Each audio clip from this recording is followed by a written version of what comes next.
So first of all, I would like to thank the organizer for this invitation and many congrats for this very important initiative.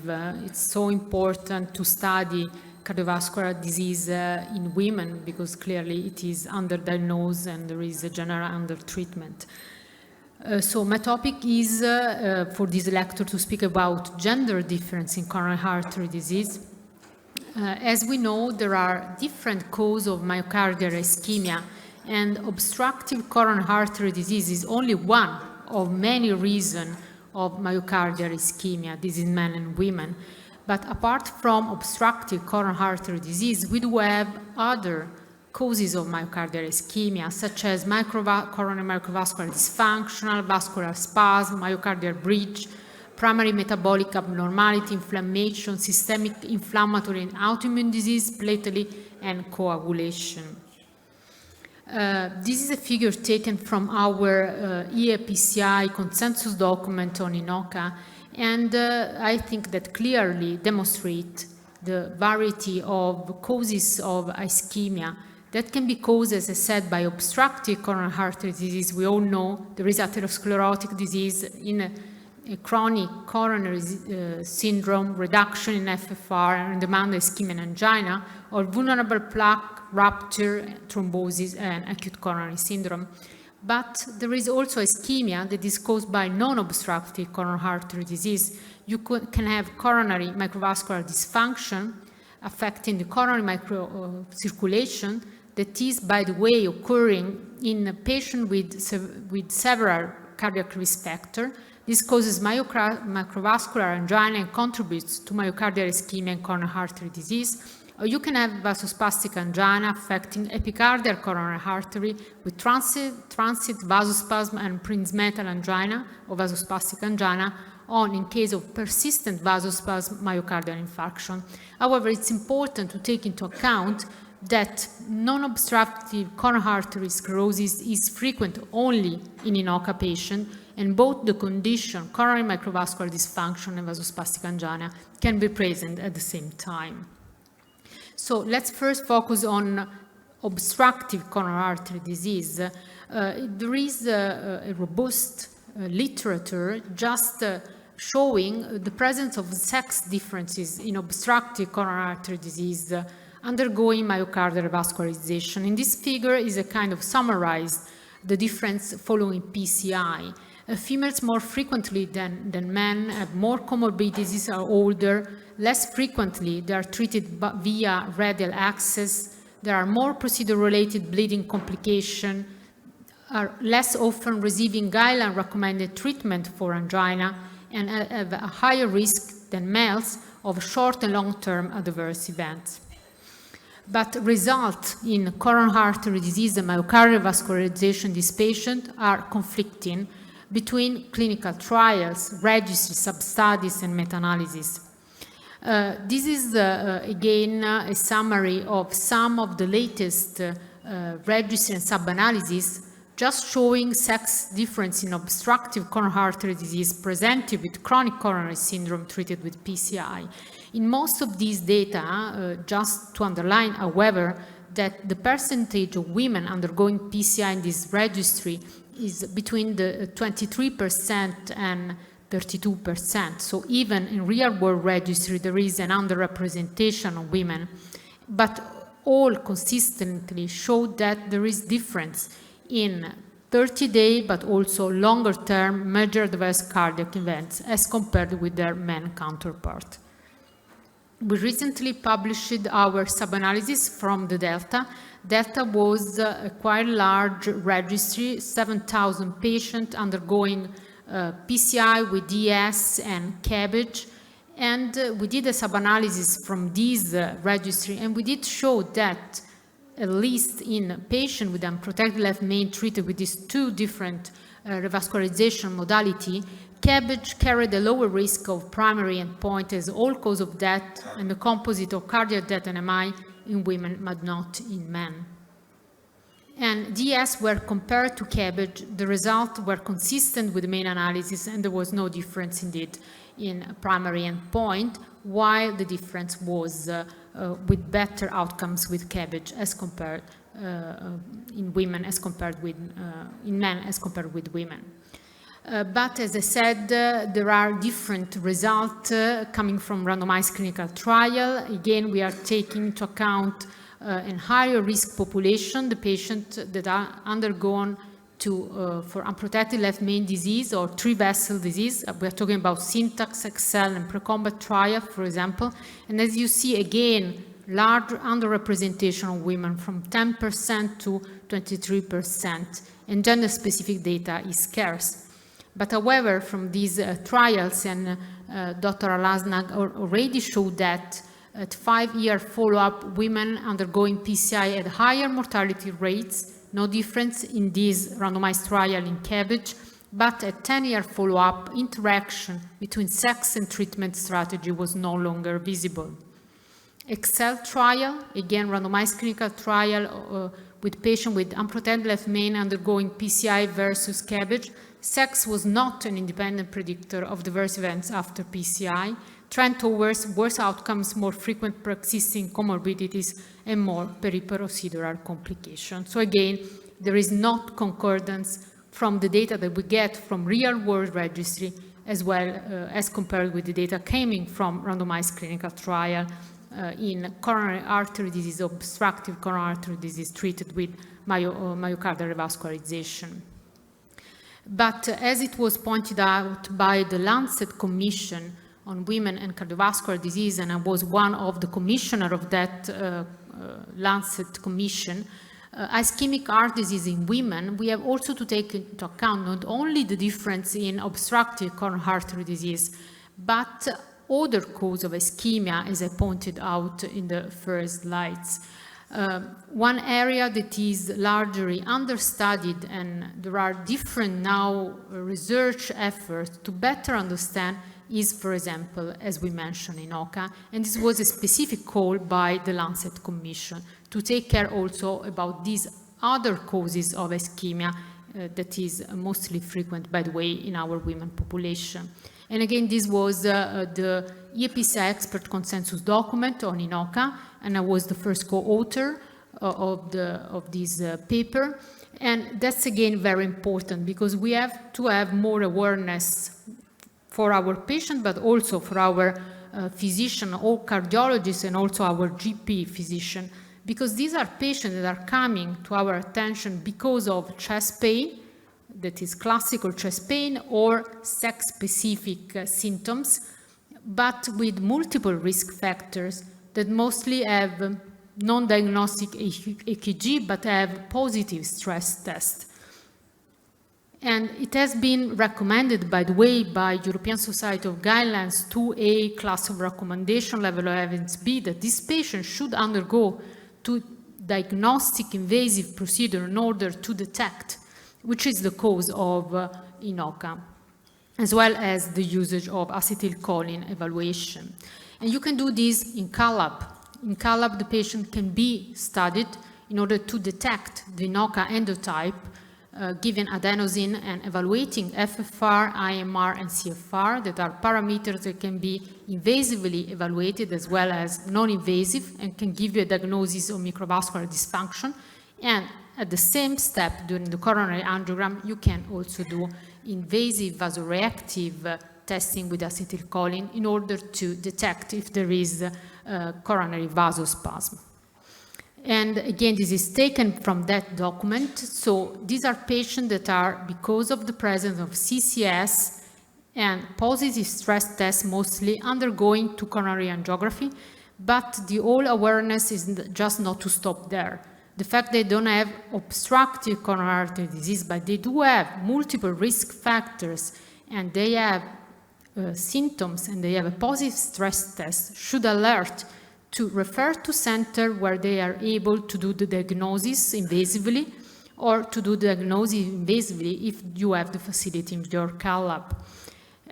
Because clearly first there is evaluation of functional assessment with the FFR, but then you can proceed in the same diagnostic procedure with the diagnostic guidewire and adenosine test, and you will evaluate the coronary flow reserve and the IMR, which is the resistance, and according to the value, if the value is more or equal to 2.0 of CFR and less than 25 of IMR, there is no coronary microvascular dysfunction present.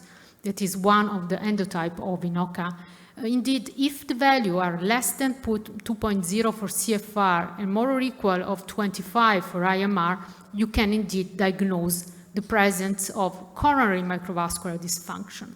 But you don't have to stop at this stage, because if you're going to do this kind of assessment, you have also to do the third step, which is vasoreactivity with acetylcholine most frequently testing.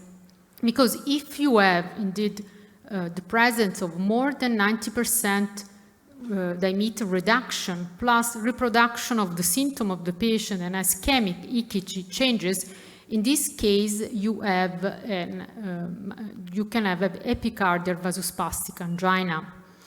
Or you don't have indeed all these components, so the test is negative. But you can have also both. You can have the coexistence of coronary microvascular dysfunction as with CFR, as we said, less than 2.0 and IMR equal or more than 25, and the presence of spasm in the epicardial artery plus symptoms plus EKG changes. So this is a mixed INOCA endotype. So doing this three-step diagnostic evaluation, you will have a final diagnosis. If it's not cardiac pain, because both tests are negative, if you have epicardial vasospastic angina, because it's positive only acetylcholine testing, you can have microvascular angina when indeed none of the acetylcholine testing is negative, but there is coronary microvascular dysfunction, or you can have, as I said before, mixed form with both tests being positive. And this impact on the therapy of the patient, clearly first step is lifestyle factor, taking care about them, because again, these are patients normally obese with multiple risk factor management, but then you are going to stratify the anti-anginal medication, because if the patient has microvascular angina, the first line therapy is beta blocker. Indeed, if the patient has vasospastic angina with positive to acetylcholine testing, first line is calcium channel blocker. As I said, there are multiple efforts in this regard to better understand the prevalence of the disease, diagnosis and therapy. And in my center, we are running a multi-center registry we got granted by Italian Ministry of Health. This is a multi-center prospective, non-randomized single-arm, open-label clinical study. 200 patients will be entered into the study. We have enrolled almost half of the patients. And again, these are patients coming to our attention because of classical chest pain or equivalent with positive stress tests. So they have a clinical indication for coronary angiography. But when we do not detect an obstructive coronary artery disease and FFR is negative, we proceed, as we said, with adenosine testing and assessing on IMR and CFR, and then with the acetylcholine testing. We do have an endotype definition. According to that, as I said, we give a stratified therapy, and we are evaluating this patient and 1-year follow-up. It's not only evaluation of MACE, but evaluation of their quality of life with proper testing. And these are the three centers, one in the north, one in the center, and one in the south of Italy, because there is a difference of prevalence. And study objective, as I said, is to investigate their prevalence, stratify the therapy according to the endotype detected, implement a stratified therapy, and see the impact on angina class and quality of life, as well as cardiac hospitalization and coronary vascularization during 1 year of follow-up. So just to give you example, because normally we talk about INOCA patients, but who are these INOCA patients? So just two cases briefly. The first is a woman, 51-year-old, so multiple risk factors. So hypertension, dyslipidemia, family history of coronary artery disease, but because she was a woman, young woman defined by Italians, 51, I don't know if she's young, but she was labeled as young woman despite the multiple risk factor and the fact that the patient has classical chest pain for almost 1 year. I mean, she was not taking care. At the end, she came to our attention and we enrolled the patient to INOCA because we were just thinking this is a clear patient for the target. And in fact, this is the coronary angiogram. You see it's pretty normal, despite the fact that there is a mild plaque in the Alaide, in the proximal Alaide. So we did the first step, invasive functional testing. And as you can see, CFR 2.6, IMR 40. So there was a diagnosis. This is coronary microvascular dysfunction. We did acetylcholine testing.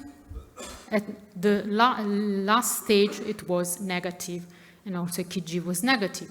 So according to our treatment, she was discharged with beta blockers. And by the way, by definition, because she was a woman, despite the multiple risk factors, the doctor, the cardiologist thought, okay, she must have what was called syndrome X or vasospastic angina. She was empirically put on diltiazem, but this was the wrong drug because indeed she has coronary microvascular dysfunction. As we see, first line is a beta blocker, so stop diltiazem, she started nebivolol. And at 1 year follow-up, she was completely asymptomatic. Second case, 38-year-old, so very young, diabetic, dyslipidemia, and the patient got a PCI in June 2019. And then we can guess if it was for obstructive or not coronary artery disease. But despite the PCI, she still had angina and typical chest pain with positive SPECT. Again, these are all the medication. Diltiazem, very low dose that mostly is nothing because as we have known, or it's given to higher dose or on this kind of pathology is nothing. And again, it was recruited in our registry. And this is the coronary angiography. You can see there was a stent in the RCA, but there is no obstructive coronary artery disease at all. So we did the first step, coronary functional testing, and this was negative. And then we proceed with acetylcholine. If you can see on the right panel, there is a large and diffuse vasospasm in all the LAD mid to distal. It was really frank, and also the patient had chest pain, and as you can see, it's ischemic ST changes at the EKG. So it's frankly positive.